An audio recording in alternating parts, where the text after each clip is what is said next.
नमस्कार दोस्तों। आइए आज हम लोग जो है इस क्लास में पढ़ेंगे मैथ में समाकलन का पहला चैप्टर, एनसीईआरटी का पहला चैप्टर 7.1 का न्यूमेरिकल सॉल्व करेंगे। पिछले दिनों हमने आप सबको फार्मूला बताया था समाकलन का, ठीक है। तो आइए आज हम लोग जो है 7.1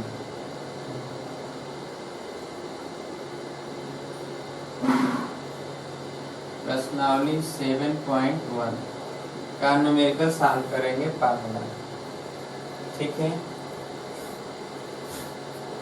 निरीक्षण विधि द्वारा जो है समाकलन ज्ञात करना। निरीक्षण विधि का मतलब जैसे अभी हमने आपको पीछे बताया था कि अवकलन जिस चीज का निकाला जाता है उसका समाकलन जिसका अवकलन निकाला गया था वही होता है, उल्टा होता है। तो यही यहाँ पर दिखाना है कि निरीक्षण विधि में जैसे हमने बताया था कि साइन एक्स का अवकलन क्या होता है, कास एक्स होता है। तो यहाँ अगर हम कास एक्स लिखेंगे तो कास एक्स बराबर डी साइन एक्स, ठीक है, डी एक्स। यही इसका जो है समाकलन है। कास एक्स का समाकलन, अगर कास एक्स का समाकलन कोई पूछेगा तो हम क्या बताएंगे, साइन एक्स। तो इसी तरह निरीक्षण विधि में हमको बताना है, ठीक है। तो चलिए आइए पहला प्रश्न है साइन 2x का बताना है।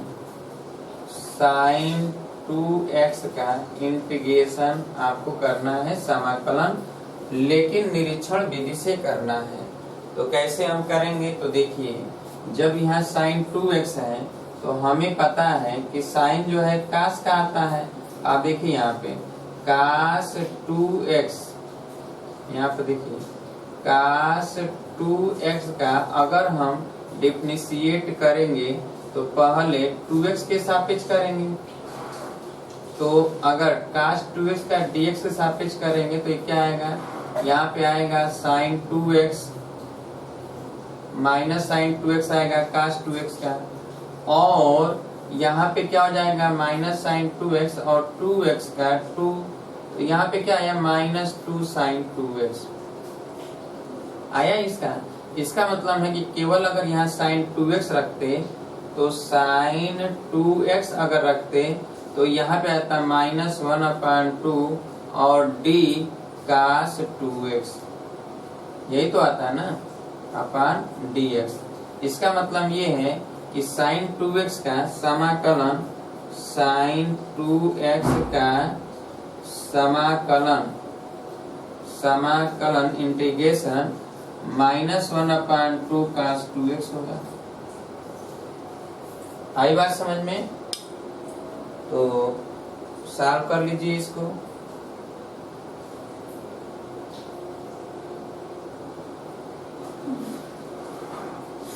ये पहला का पहला है। इसी तरह दूसरा देखेंगे, cos 3x लिखा हुआ है। तो cos 3x का इंटीग्रेशन ज्ञात करना है, cos 3x का, ठीक है। तो चलिए हमको निरीक्षण विधि से ज्ञात करना है। तो पहले cos 3x किसका अवकलन होता है, तो साइन का। तो हम लिखेंगे, चूंकि हमें पता है कि d sin 3x अपन dx बराबर sin 3x का तो cos 3x हो जाता है, और इंटू 3x का 3x का 3।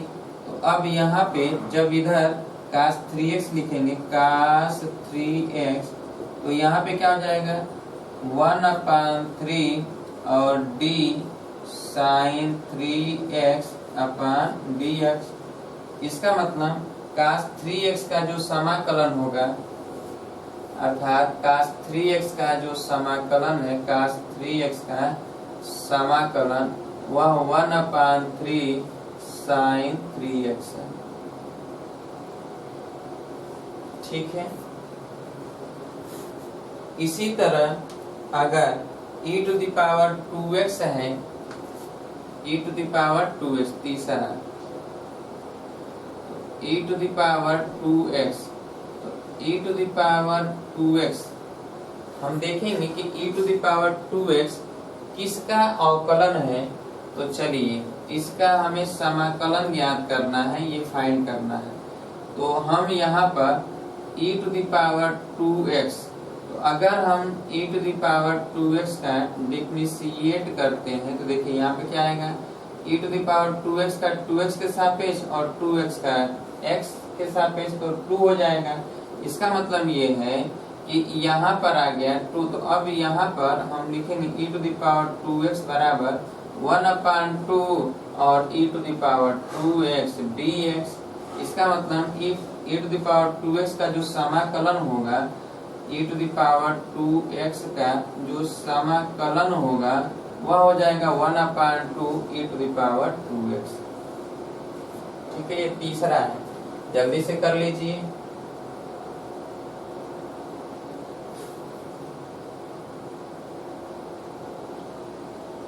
हमको ये पता करना है कि जो दिया है वो किस चीज का अवकलन होगा। तो अवकलन जिस चीज का है पहले उसको लिखेंगे और उसके बाद हम समाकलन बता देंगे। जिसका वह अवकलन है वही उसका समाकलन है। हो गया। चलिए अब इधर देखिए,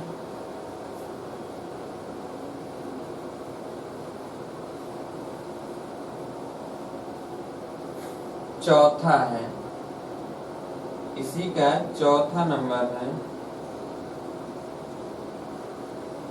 प्रश्न नंबर 4 है ax प्लस b का होल स्क्वायर, इसका हमें इंटीग्रेशन ज्ञात करना है। ठीक है, तो चलिए अगर इसका इंटीग्रेशन ज्ञात करना है तो ये किस चीज का डिफरेंशिएट हो सकता है। तो हम ये किसका डिफरेंशिएट होगा, तो देखिए ax प्लस b का अगर होल क्यू कर देते और यहाँ पर x के सापेक्ष करते, तो पहले तो इसके सापेक्ष करेंगे, तो इसके सापेक्ष करेंगे तो ये 3ax प्लस b का होल स्क्वायर होगा। क्लियर। और फिर ax प्लस b का जब x के सापेक्ष करेंगे तो a हो जाएगा।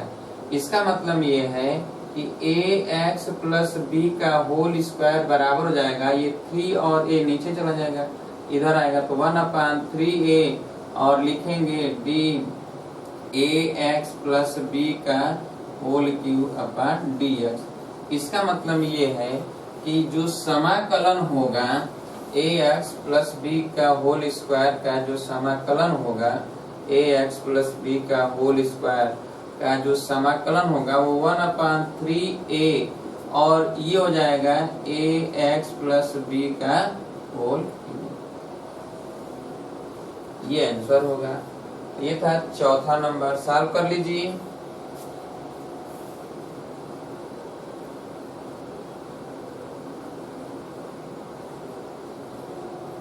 अब देखिए पांचवा नंबर है sin 2x minus 4e to the power 3x। ऐसे लिखा है sin 2x minus 4e to the power 3x। ठीक है, अब देखिए इसमें ये अलग और इसका अलग निकाल लेते हैं। ये पांचवा नंबर है, उसके बाद दोनों को माइनस करके बता देंगे। ठीक है, तो चलिए इसका हम निकालते हैं तो sin 2x का पहले निकालेंगे। sin 2x का इसका भी निकालना है, इसका भी निकालना है हमें इंटीग्रेशन x के सापेक्ष। तो पहले sin 2x का, तो sin 2x किसका अवकलन है, तो cos 2x का हो सकता है ना। तो अगर हम cos 2x का अवकलन करेंगे तो ये क्या आ जाएगा, अभी भी निकाला गया था, तो ये हो जाएगा cos 2x का तो माइनस sin 2x होता है, क्यों, और 2x का 2 हो जाएगा। इसका मतलब ये है कि sin 2x बराबर लिखेंगे माइनस 1/2 और ये cos 2x dx। तो अर्थात sin 2x का जो समाकलन होगा वो तो माइनस 1/2 cos 2x होगा। क्लियर। अब इसी तरह 4e टू द पावर जो 3x है, तो पहले e टू द पावर जो 3x है वो किसका अवकलन होगा। तो हम देखेंगे e टू द पावर जो 3x है वो 4e⁻3x जो है वो किसका अवकलन हो सकता है। तो हम यहाँ पर लिखेंगे क्योंकि e⁻3x ही है, क्या है e⁻3x, तो 4 तो बाहर ही आ जाएगा, तो 4e⁻3x, तो यहाँ e⁻3x। क्लियर। अब इसका अगर हम निकालें तो ये आ जाएगा क्या e⁻3x का, ठीक है। अगर यहाँ पे 4 है तो 4 भी हम लिख सकते हैं, यहाँ पे क्या लिख सकते हैं 4, ठीक है। तो चलिए 4 को हम 4 उसी तरह रख देंगे, गुणा कर देंगे इसमें, और e⁻3x का dx के सापेक्ष अगर निकालें तो ये हो जाएगा e⁻3x इंटू 3x का x के सापेक्ष 3। तो अब हो जाएगा क्या e⁻3x बराबर हो जाएगा 1/3 और d, और यहाँ पर हो जाएगा क्या e⁻3x dx। अगर यहाँ पे 4 होता तो यहाँ पे 4 आ जाता, यही तो होता है ना। अगर यहाँ 4 होता तो यहाँ पर क्या आ जाता, 4 आ जाता। तो 4 यहाँ 4 न रखकर बल्कि हम यहाँ पे 4 लाएंगे, तो ये 4 यहाँ इसीलिए हमने नहीं रखा क्योंकि यहाँ 4 जो है अलग कर लेंगे। अब देखिए इसका तो हमें इंटीग्रेशन पता होगा e⁻3x का, इसलिए अभी अगर ये 4e⁻3x का इंटीग्रेशन निकालें तो ये 4/3 हो जाएगा और e⁻3x, ठीक है। तो ये हो गया इसका। अब इसका भी निकल गया है, ये होता है, और इसका भी निकल गया कि ये होता है, दोनों को हम क्या करेंगे जोड़ देंगे। तो इसी में हम लिख दें, तो यहाँ पर sin 2x अर्थात ऐसे हम लिख दे रहे हैं sin 2x माइनस dx और minus integration of 4e⁻3x dx। अब ये जो बराबर होगा इसका हमने निकाल लिया है, कितना है, तो इसका आपने निकाला था माइनस 1/2 cos 2x, ठीक है, और माइनस इसका आपने निकाला है कि 4/3 और e⁻3x। तो ये हो गया आंसर, ठीक है। तो सॉल्व कर लीजिए।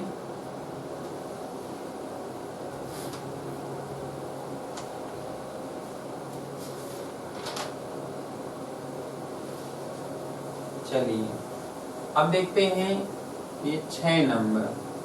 अब एक बात याद रखिएगा, इंटीग्रेशन ज्ञात करना है तो हम बिना इंटीग्रेबल बनाए इंटीग्रेशन नहीं ज्ञात कर सकते हैं। और इंटीग्रेबल कैसे बनाएंगे, तो सारे अवकलन का फार्मूला पता है तभी हम इंटीग्रेबल बना पाएंगे, अन्यथा इंटीग्रेबल बना नहीं पाएंगे। क्लियर है। तो चलिए जैसा कि पिछले दिनों बताया गया था, एक एक करके हम लोग लगाएंगे, खुद ही धीरे धीरे याद होगा, अचानक आपको याद नहीं होगा, ठीक है। तो बहुत ज्यादा घबराइए नहीं कि तुरंत क्यों नहीं आ रहा है, कैसे हम लिख दे रहे हैं। तो इसके विषय में आप बस सोचिए, क्योंकि आपको भी आएगा लेकिन समय लगेगा, इसलिए थोड़ा धैर्य रखिएगा। ये नहीं कि तुरंत घबरा जाइए कि आ जाना चाहिए तुरंत। तो भाई अवकलन जो पढ़ा होगा उसको तो आ जाएगा तुरंत, अवकलन जिसका भी तैयार होगा उसको तुरंत आएगा, और जिसका अवकलन तैयार नहीं है उसके लिए समाकलन में दिक्कत होगा ही होगा, ठीक है। तो सबसे पहले अवकलन जिसका नहीं तैयार है वो लोग अवकलन तैयार करें और समाकलन पढ़ते रहे, धैर्य रखें, उन सभी लोगों का आएगा, ठीक है। चलिए अब हम देखते हैं प्रश्न नंबर 6, ठीक है। प्रश्न नंबर 6 है कि इंटीग्रेशन ऑफ 4e⁻3x + 1 ऐसे लिखा हुआ है dx, इसका हमें ज्ञात करना है। तो हम क्या करेंगे, अलग अलग करेंगे, 4e⁻3x dx प्लस ऐसे 1 dx।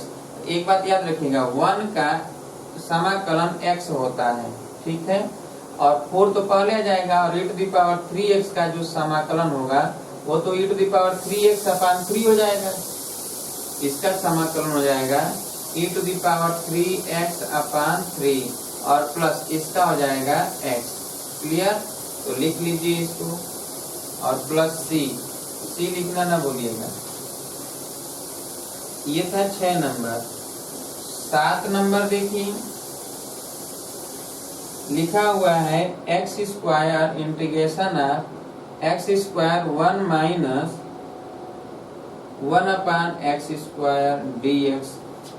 तो सबसे पहले इसका इसमें गुणा करेंगे, तो हम इसको लिखे ऐसे, x square minus x square का जब इसमें गुणा करेंगे तो 1 और dx हो जाएगा। अब इसको अलग अलग लिखेंगे, integration of x square dx और माइनस इंटीग्रेशन ऑफ 1 dx। तो 1 का हमेशा x होगा, याद रखिएगा। तो यहाँ पर क्या हो जाएगा, तो एक्स स्क्वायर है तो ये हो जाएगा एक्स क्यू अपान 3 और माइनस एक्स क्यू अपान 3 माइनस 1 का हो जाएगा क्या, x और प्लस c। ये बताया जा चुका है कि जब x to the power n होगा और इसका डिफरेंशिएट ज्ञात करना होगा आपको, तो ये हो जाता है क्या, x to the power n plus 1, नीचे हो जाता है n प्लस 1। ठीक है, और अगर ये x पर 0 तो इसका मान 1 होगा। तो जब x पर 0 है और इसका इंटीग्रेशन ज्ञात करेंगे तो ये लिखेंगे 0 प्लस 1 अपान 0 प्लस 1। तो ये क्या हो जाएगा ऊपर, x बटा 1 बराबर x। तो यही कहा जा रहा है कि अगर 1 लिखा गया हो dx तो इसका क्या इंटीग्रेशन होगा, x होगा, हमेशा याद रखिएगा। ठीक है, जो हमने लिख दिया यहाँ पर। चलिए 8वां नंबर देखा जाए।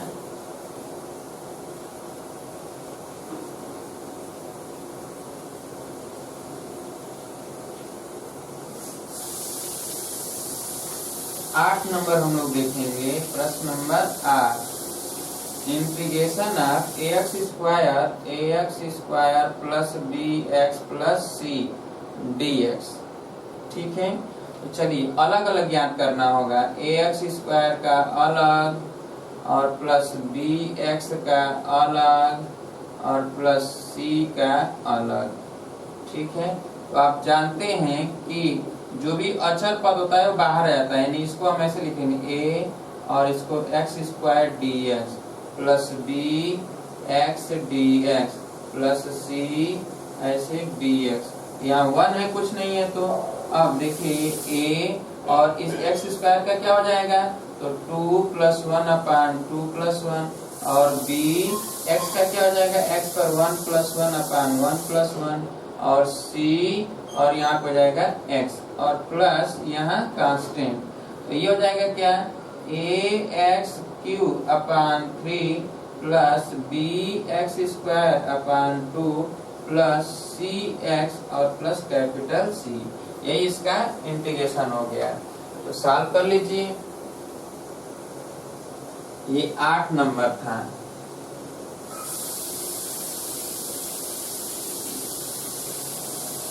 बार बार हम कह रहे हैं कि आप ज्यादा परेशान ना होइए, जैसे जैसे हम लिखते जा रहे हैं वैसे वैसे लिखते जाइए, ऑटोमेटिक धीरे धीरे याद हो जाएगा। ठीक है, और एकाएक एक दिन में सब कुछ नहीं संभव है। चलिए 9 नंबर देखा जाए, 2x square plus e to the power x, 2x square plus e to the power x। ठीक है, dx। तो इसको हम ऐसे लिखेंगे 2x square dx plus e to the power x dx, अलग अलग। फिर इसको लिखेंगे 2 और यहाँ पर x स्क्वायर dx और इसको e to the power x dx। अब चलिए इसका 2x पर 2 प्लस 1 अपान 2 प्लस 1 प्लस ये e to the power x और प्लस c। अब ये हो जाएगा क्या, 2 upon 3x cube plus e to the power x plus c। यही आंसर है।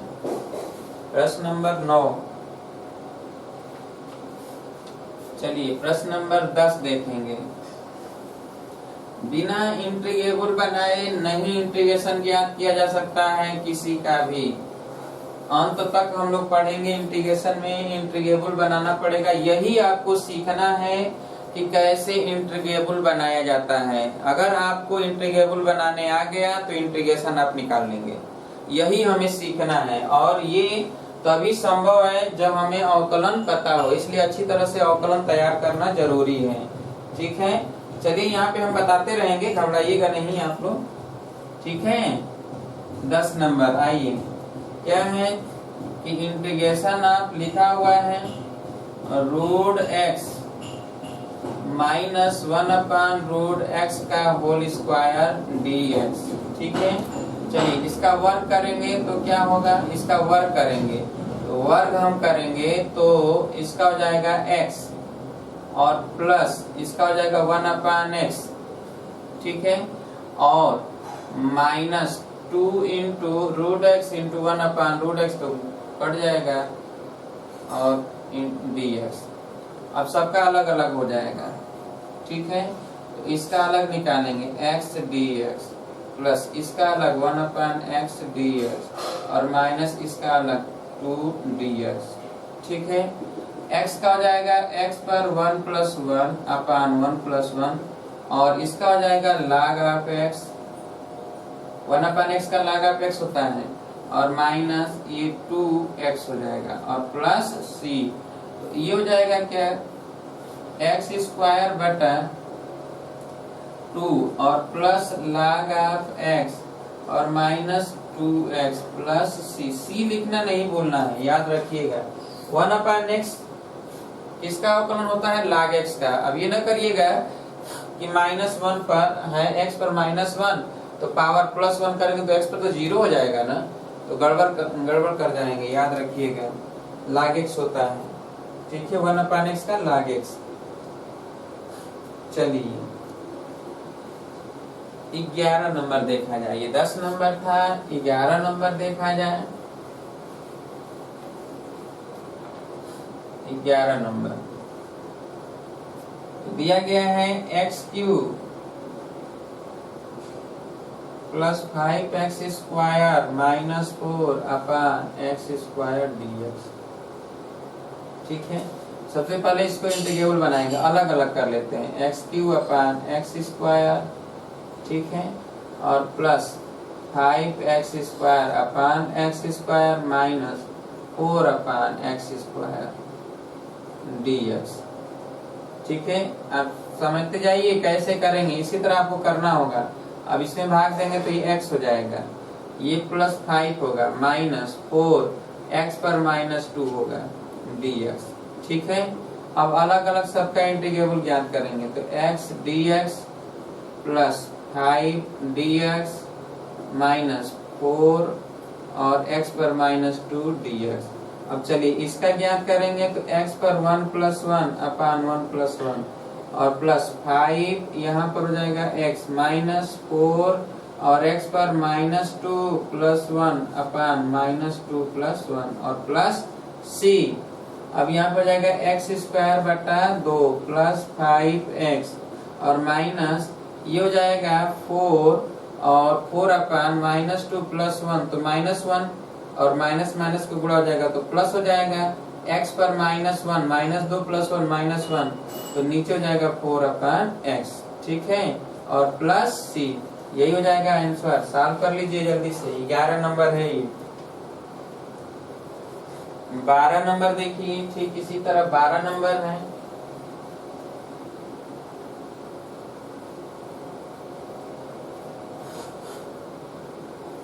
हो गया। चलिए 12 नंबर हम लोग देखते हैं। 12 नंबर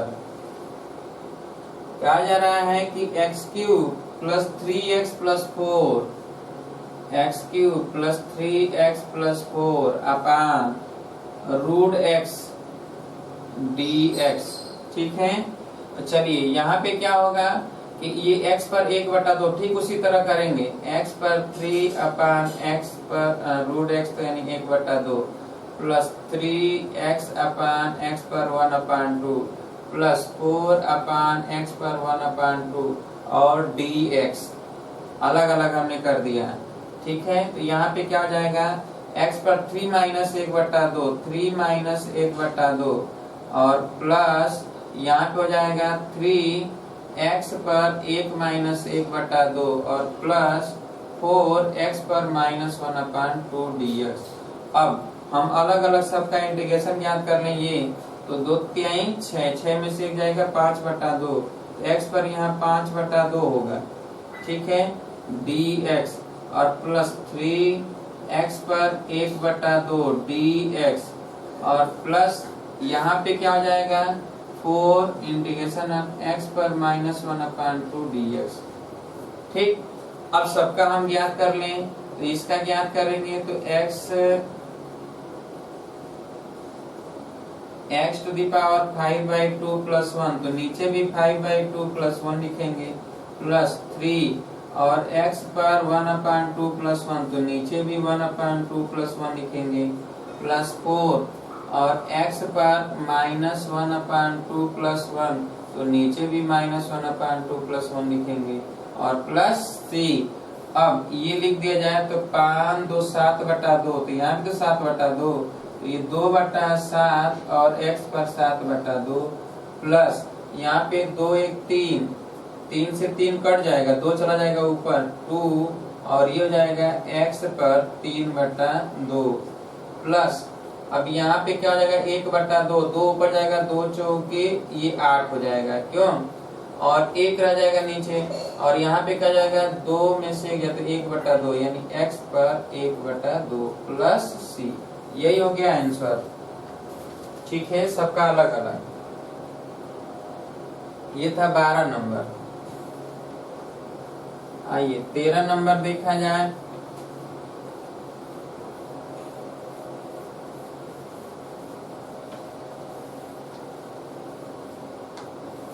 तेरह number, x³ minus x square, x³ minus x square plus x minus 1 अपान x माइनस 1 dx। ठीक है, तो चलिए ये है 13 नंबर। तो हम इसको सॉल्व करेंगे, तो यहाँ पर x स्क्वायर कॉमन ले लें, x स्क्वायर कॉमन ले लें तो x माइनस 1, प्लस 1 कॉमन ले लें तो x माइनस 1, और अपान x माइनस 1 dx।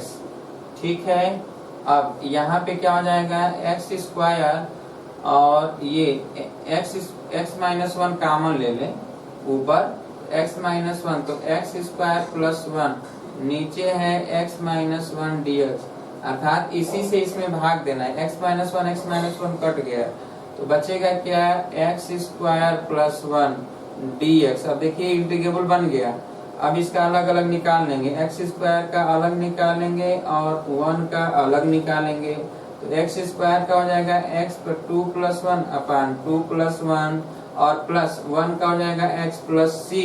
इसका मतलब ये है कि x³ अपान 3 प्लस x और प्लस c। यही हो गया क्या आंसर। तो इसको आंसर 13 नंबर है ये। 14 नंबर देखिए,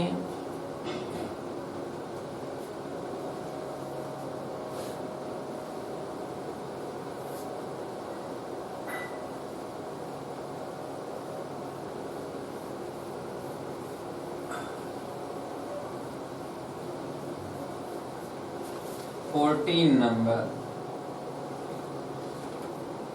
कहा जा रहा है कि 1 minus X into root X, इसका इंटीग्रेशन ज्ञात करना है। तो चलिए कैसे ज्ञात करेंगे, तो देखिए यहाँ पर गुणा कर दें तो ये रूट एक्स और minus X into root X dx। अब देखिए यहाँ पे क्या होगा कि हम देखेंगे ये रूट एक्स जो है, तो ये x पर 1/2, x पर 1/2 है ये, ठीक है, और माइनस 1 प्लस 1/2, तो जैसे 1 प्लस 1/2 अगर हम जोड़ेंगे तो 3/2 हो जाएगा, तो x पर 3/2 dx। ठीक है, इसका मतलब ये क्या हो जाएगा, इसका अलग अलग निकालेंगे, तो x पर 1/2 dx माइनस x पर 3/2 dx। अब इसका ज्ञात करेंगे तो x पर 1/2 प्लस 1 अपान 1/2 प्लस 1 माइनस यहाँ पर x पर 3/2 प्लस 1 अपान 3/2 प्लस 1 और प्लस c। तो चलिए अब यहाँ पे क्या जाएगा 2 1 3, 3/2, क्यों, तो 3/2 और नीचे भी 3/2, तो 2 ऊपर चला जाएगा 2/3 और x पर 3/2 माइनस यहाँ देखिए 3 और 2 यहाँ पे आएगा, तो 2 और 3 5/2, तो तो 2 ऊपर जाएगा 2/5 और x पर 5/2 और प्लस c। यही आंसर है, सॉल्व कर लीजिए। ये 14 नंबर है।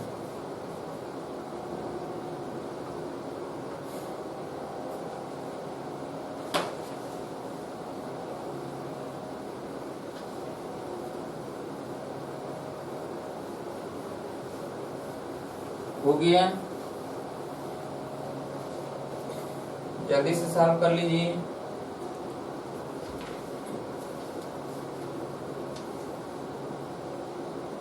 आइए 15 नंबर देखा जाए। कहा जा रहा है कि 15 नंबर रूट x और यहाँ पे 3x² plus 2x plus 3 dx। अब ये रूट x यानी x पर 1/2 का गुणा कर दे इस पूरे में, ठीक है। तो हम इसका गुणा कर रहे हैं, तो 3x पर 2 घात और प्लस 1/2 और प्लस 2x पर 1 घात प्लस 1/2 प्लस 3x पर 1/2 और dx, ठीक है। अब अलग अलग सभी का करेंगे। तो ये 2 दूना के 4 1 5/2 तो 3x⁵ dx और प्लस 2 और x पर 3/2 और प्लस 3x पर 1/2 dx। यहाँ भी 3 को हम बाहर ले सकते हैं, ठीक है, क्योंकि अचर पद बाहर आ जाता है। अब यहाँ पे 3x पर 5/2 प्लस 1, नीचे भी 5/2 प्लस 1, 2x पर 3/2 प्लस 1 और नीचे भी 3/2 प्लस 1। ये तो पता है ना कि घात बढ़ता है और नीचे उसी से भाग देते हैं। और प्लस 3x पर 1/2 प्लस 1, तो यहाँ भी 1/2 प्लस 1 प्लस c। अब इसको सॉल्व कर लें, तो 3x पर 5 2 7 7/2 तो x⁵ नीचे भी 7/2 तो 7 रह जाएगा नीचे, 2 ऊपर चला जाएगा तो 3 × 2 कर देते हैं, 2 × 3 और प्लस ये 2 ऊपर चला जाएगा तो 4 हो जाएगा और x पर 2 और 3 5/2 तो नीचे भी 5/2 तो 2 तो चला गया ऊपर तो 4 हो गया तो 5 बचा है। और यहाँ पे देखिए 2 1 3, 3 से 3 कट जाएगा, 2 ऊपर चला जाएगा 2 और यहाँ पे हो जाएगा x⁵ प्लस c। यही हो गया आंसर। ये 3 दूना के 6 लिख दें, यहाँ 6 लिख देते हैं। सॉल्व कर लीजिए। ये 15 नंबर है।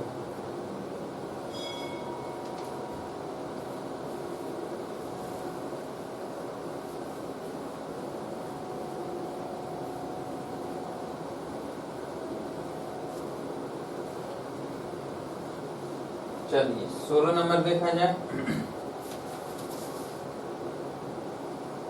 16 नंबर लिखा है 2x - 3 cos x integration of 2x - 3 cos x और प्लस e⁻x dx, ठीक है। तो चलिए अब देखिए ये 2x है ना, तो इसको अब अलग अलग करेंगे। 2x dx minus integration of 3 cos x और plus integration of e⁻x dx। सभी का अलग अलग हम निकालेंगे, ठीक है। cos x dx। अब यहाँ पे 2x का हो जाएगा 2x² / 2 और माइनस 3 और cos x का हो जाएगा sin x, cos x का sin x, ठीक है। और प्लस e⁻x का e⁻x प्लस c। यही हो गया आंसर, ठीक है। ये था 16 नंबर। अब 17 नंबर देखिए।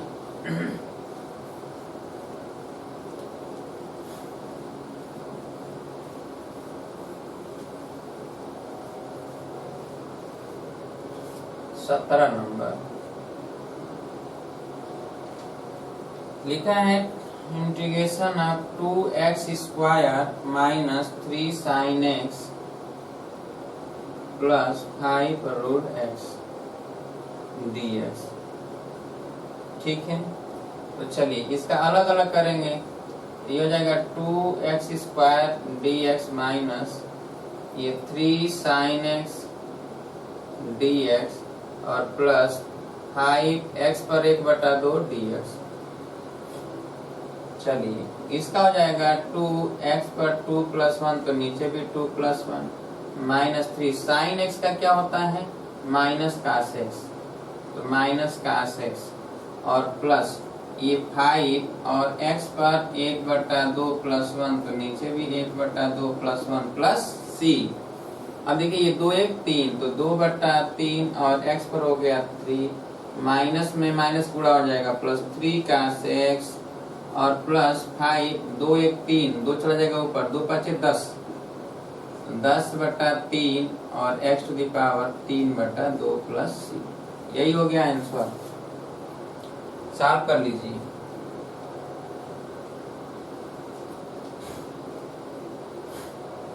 साइन एक्स का इंटीग्रेशन माइनस कास एक्स, क्योंकि कास एक्स का डिफरेंशिएट होता है माइनस साइन एक्स, तो साइन एक्स का इंटीग्रेशन माइनस कास एक्स बता चुके हैं।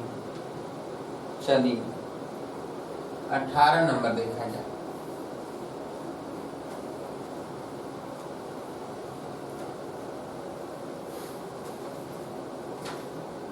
नंबर लिखा हुआ है सेक एक्स और इसमें लिखा है sec X plus tan x dx। ठीक है, तो चलिए सेक एक्स का गुणा करेंगे इसमें, तो sec x sec square x और plus sec x into tan x dx। अब देखिए ये हो जाएगा sec square x dx plus ये हो जाएगा sec x into tan x dx। आपको पता है सेक स्क्वायर एक्स, तो tan x का डिफरेंशिएट जो होता है वो सेक स्क्वायर एक्स होता है, तो सेक स्क्वायर एक्स का इंटीग्रेशन tan x हो गया, तो इसका तो tan x हो गया। और sec x into tan x, sec x का डिफरेंशिएट जो होता है वो sec x into tan x, तो इसका इंटीग्रेशन क्या हो जाएगा sec x हो जाएगा प्लस c। यही आंसर है।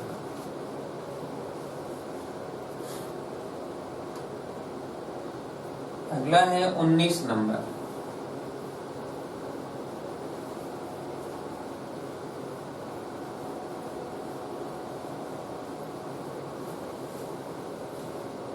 नंबर देखिए sec square X upon cosec square X, integration of sec square X upon cosec square x dx। तो चलिए ये सेक एक्स इस sec square X upon cosec square x, तो ये क्या है tan स्क्वायर एक्स है। क्या है ये tan स्क्वायर एक्स। अब देखिए कि यहाँ पर हम देखेंगे ये सेक स्क्वायर एक्स और नीचे कोसेक स्क्वायर एक्स और ये tan स्क्वायर एक्स लिखेंगे, यानी आप यही लिखेंगे कि सेक स्क्वायर एक्स को 1/cos स्क्वायर एक्स और कोसेक स्क्वायर एक्स को 1/sin स्क्वायर एक्स। अब ये ऊपर जाएगा तो sin square X upon cos square x, तो ये क्या है tan स्क्वायर एक्स है, तो ये tan स्क्वायर एक्स, तो हम यहाँ पर लिख दे tan स्क्वायर एक्स। क्या आप tan स्क्वायर एक्स का इंटीग्रेशन जानते हैं क्या? नहीं पता है ना। हमको तो sec स्क्वायर एक्स का पता है, tan x का पता है, sec x into tan x का पता है, कोसेक स्क्वायर एक्स का पता है इंटीग्रेशन, sin x का पता है, cos x का पता है, और तो पता नहीं है। tan स्क्वायर एक्स का हमें नहीं पता है, तो हम क्या करेंगे कि हम इसको बनाएंगे जितना पता है उसी में से। तो देखिए इसको हम लिखेंगे ऐसे, tan स्क्वायर एक्स के जगह पर आप जानते हैं कि 1 प्लस tan स्क्वायर एक्स बराबर क्या है सेक स्क्वायर एक्स। अब देखिए कि tan स्क्वायर एक्स अगर हम यही छोड़ दें तो सेक स्क्वायर एक्स माइनस 1। अब सेक स्क्वायर एक्स का भी इंटीग्रेशन पता है और 1 का भी पता है, तो हम यहाँ पर tan स्क्वायर एक्स के जगह पर लिखेंगे sec square X minus 1 dx। ठीक है, अब यहाँ पर क्या लिखेंगे, क्योंकि ये लिख देंगे फार्मूला यहाँ से, और सेक स्क्वायर एक्स का अलग निकालेंगे और 1 का अलग। तो यहाँ पर अब लिख दें sec square x dx minus 1 dx। यहाँ पर क्या हो जाएगा कि सेक स्क्वायर एक्स का हो जाएगा tan x। ठीक है, सेक स्क्वायर एक्स का tan x और माइनस x और प्लस c। तो आंसर हो गया ये था 19 नंबर। कर लीजिए जल्दी से 20 नंबर आइए।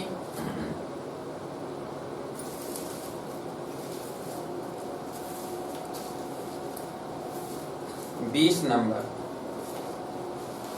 देखा जाए, इंटीग्रेशन ऑफ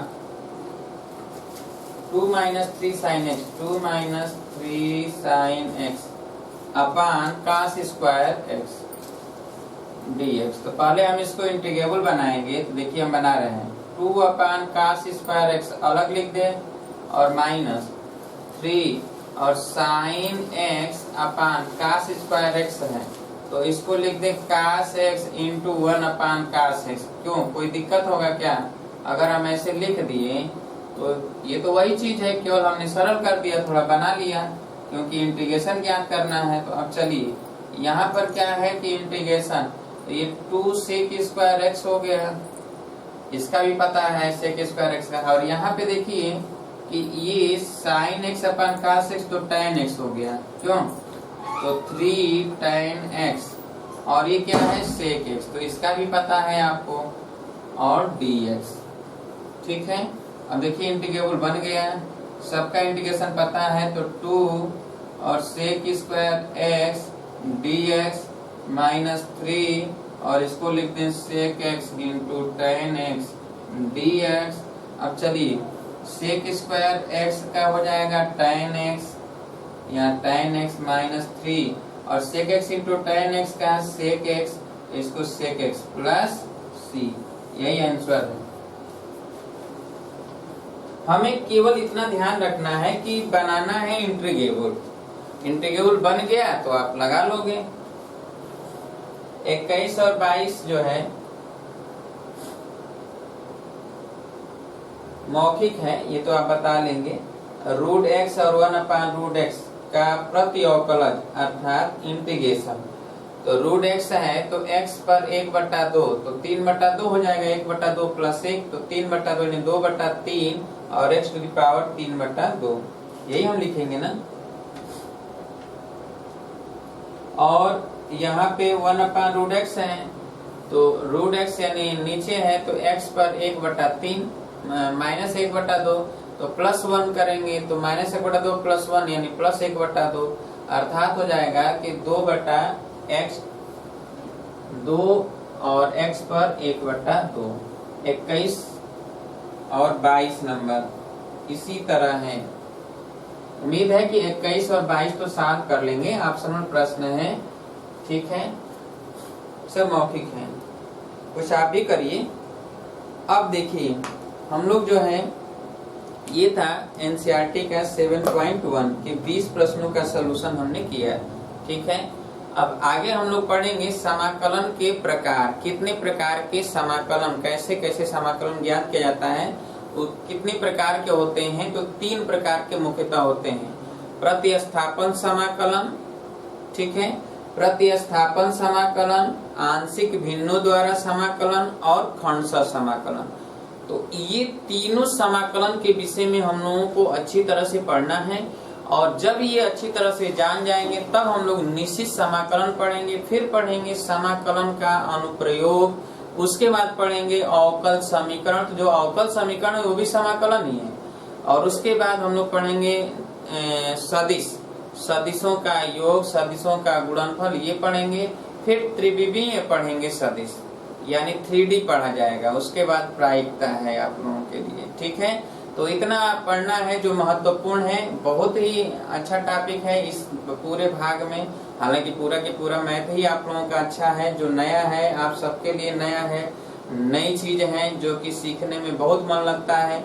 लेकिन जब तक आप प्रैक्टिस नहीं करेंगे भूल जाएंगे, फिर कुछ भी याद, जैसे जो लोग अवकलन भूल गए होंगे उनको नहीं आ पाएगा समाकलन, फिर से उनको एक बार अध्ययन करना ही पड़ेगा।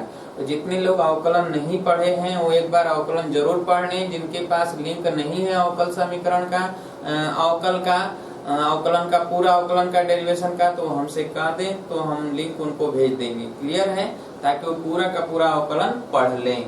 लेकिन आप सभी लोगों को ज्वाइनिंग जब तक आप करेंगे नहीं तब तक पूरा का पूरा क्लास कर नहीं पाएंगे। एक आध दो क्लास मिलेगा, उसके बाद फिर बंद हो जाएगा। तो आप सभी लोग जल्दी से ज्वाइनिंग कर लीजिए कि जल्दी से जल्दी आप सबका कोर्स कंप्लीट कर दिया जाए। ठीक है, और आपको पता है कि आज यानी आज क्या तारीख है, 4 तारीख है, तो 4 अगस्त और 5 अगस्त 2 दिन आप लोगों को बहुत भारी ऑफर मिला हुआ है। आप सभी को पता ही होगा, तो जल्दी से कांटेक्ट कर लीजिए और ज्वाइन कर लीजिए। ठीक है, और भी जितने दोस्त हैं उनको बता दीजिए। तो कल मुलाकात होगी, तब तक के लिए नमस्कार दोस्तों।